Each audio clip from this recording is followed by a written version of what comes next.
Magandang gabi po sa inyong lahat. Babalik live naman ako ulit dahil nga naputol yung live natin kanina at ngayon iulit natin dahil nag-cut ka kanina. Ngayon ipapakita ko sa inyo itong aking mutya na tikong bibig na dambuhala. Bakit tinatawag ko ito dambuhala? Dahil nga ito'y malaki. Malaki siya na tikom bibig. Kaya maganda itong gamitin na paniklop sa bibig na pinaka chismosa talaga. Kaya itong ating tikom bibig, paniklopan po ito. At dambuhalang laki. O, tingnan nyo yung inches ha. Tingnan nyo yung inches. Tingnan nyo yung kamay ko ha. O, 3 inches no.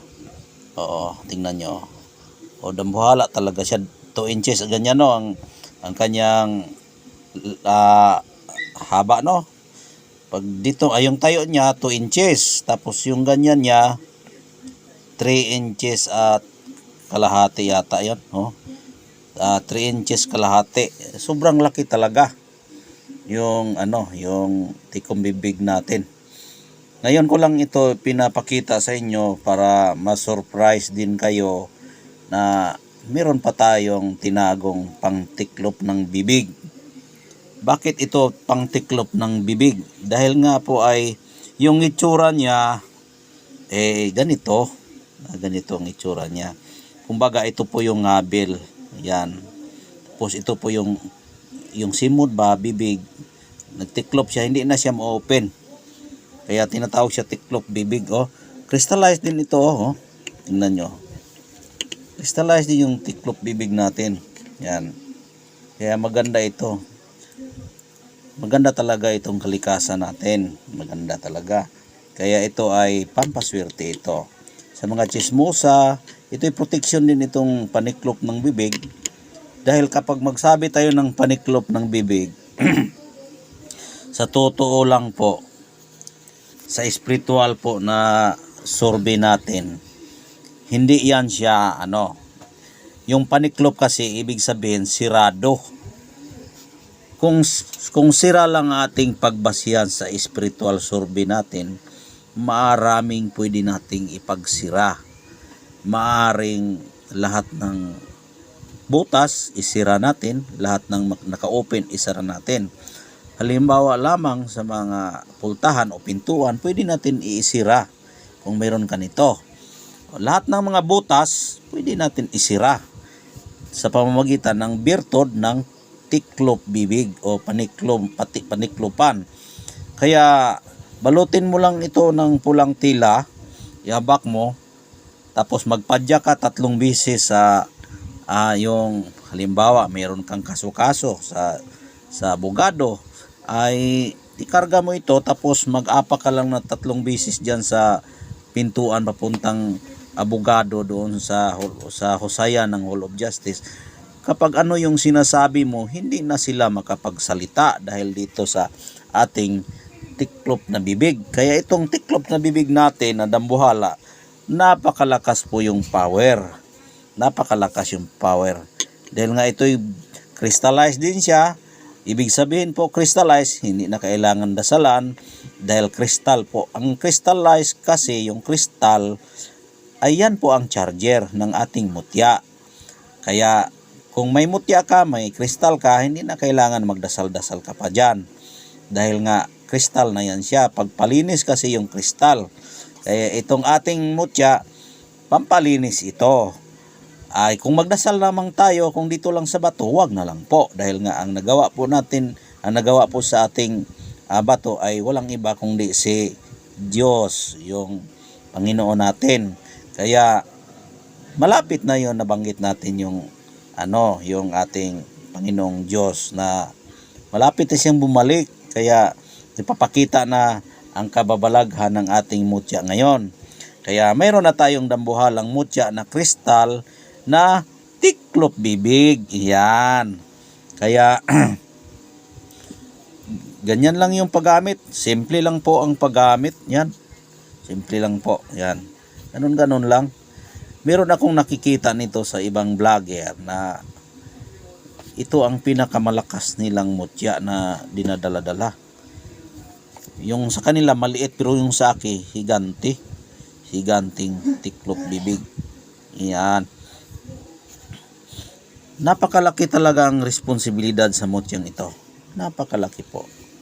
Kaya ang naghawak nito ay may kapangyarihan na makipagsabayan sa mga kaso-kaso, yung mga reason, may mga reason na hindi mo palagi kang matatalo sa pakipaglaban sa pamagitan ng bibig to bibig, mouth to mouth, ay hindi ka matalo kapag meron kang tiklop bibig na mutya. Ayan po yung ibig sabihin sa espiritual natin na pagsabi sa mutya na ito. Yan po ang ibig sabihin. Pero sa totoo lang po, ito'y gawa ng Diyos. At tayo rin ay mananalig ng Diyos. Ito'y gabay lamang sa ating katang-isip. Dahil nga lahat naman ng mga mutya ay gawa ng Diyos. Kaya magdasal tayo para tayo iligtas. At ito ay gabay lamang para meron tayong pampaswerte at protection. Yan po ang ating mutya na aking ibahagi sa gabi ngayon. Dahil gabi tayo nakapag-vlog dahil sa sobrang busy na naghahunting tayo ng mutya sa kabundukan. At ito ang ating nakukuha sa kabundukan. Kaya paniklop siya na tikom bibig. Mayroon ding nagsasabi ito ay mushroom. Pero hindi ito magiging mushroom dahil nga wala siyang puno. Direkta lang siya nag-ikot. Ganun Yan Napakalaki talaga siya Napakalaki siya. Merong ganito, may maliit. Pero ito sa atin napakalaki. Sobrang swerte natin dahil binibigyan tayo ng ganitong klaseng mutya. Napakaganda talaga itong mutya natin. Napakaganda talaga. Bihira lang yung meron nito. Bihira lang ang meron nito. Ang nagdadala nito, kung hindi ako nagkakamali, maraming nagdadala nito, pero ang pinakamalaki ito lang sa atin. Ngayon lang natin ipapakita para magtataka yung ibang mga kaibigan natin na tatangan ng yung mga tikom bibig na meron tayong dambuhalang tikom bibig na wala sa kanila. Tayo lang meron ito. Ayan Crystallize yung sa kanila. Hindi yung kristal. Hindi kristal. Pero sa atin, kristal na kristal. Kristal na kristal siya. Kaya buhay. Ito kasi itong tikom na bibig na paniklopan. Kapag ito yung dala mo na sa sobrang haba ng panahon, lalaki at lalaki at lalaki ito. Maabot na century. Ganun. Lumalaki itong ating mutya na tikom bibig. Kaya yan po ang gamit natin sa ating mutya na tikom bibig. Kaya hanggang dito na lang po. Maraming salamat. Kung sino po ang kursunada o interested sa ating mutya ay huwag kayong mahiyang magtanong. Mayroon akong iniwan na numero sa aking title sa aking vlog. Ay pwede kayong kumontak sa aking number 0948-066-3790 at meron din po akong Facebook account Glenn Pagasihan. Nakaantipara ako at mataas ang aking buhok at yan po ang aking palaging ginagamit. Meron din magamit sa junior kong Facebook. Yung page ko ay hindi ko palaging ino-open yun dahil nga ay mas marami itong aking walang junior na ginagamit na Facebook account.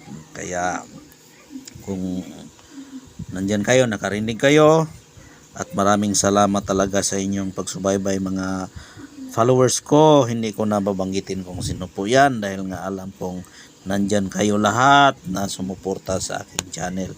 At silent viewers, sa mga baguhan po ay huwag makalimot na mag-subscribe para ma-share natin yung ating video sa mga taong interested sa mutya na ating na ipagkaloob sa atin ng kalikasan. Kaya hanggang dito na lang po. Maraming salamat. God bless po sa inyong lahat. Bye-bye. Ingat po kayo palagi.